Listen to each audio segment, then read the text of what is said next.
एक पल जुदाई न सहता, अब तो जियल नहीं जाता।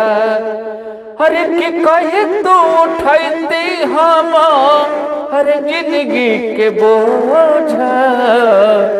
सब धन खैतु तू नजरी के सोझा।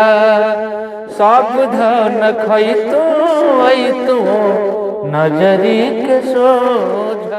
लागे नहीं मान तुहरा हर बिना अब धन हो।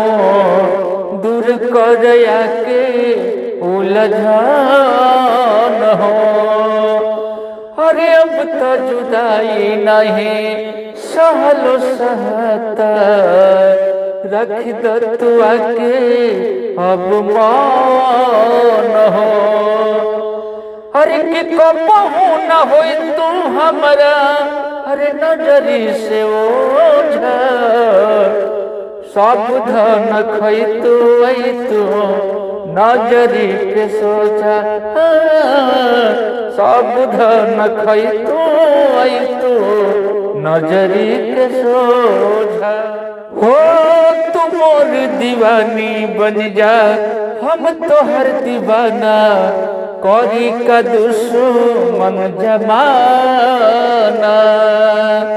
हर देर करो जनी हर बतिया के मानो। शुरू कर लब के तराना।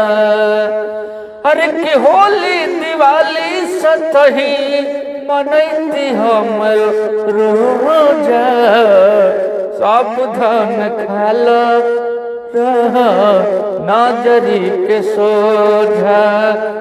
सब धन खैतु तू नजरी के सोझा। एक पल जुदाई न सहता। सच कही जियल न जाता। अरे कहे तो उठैती हम अरे जिंदगी के बोझा। सब धन खैतु तू नजरी के सोझा।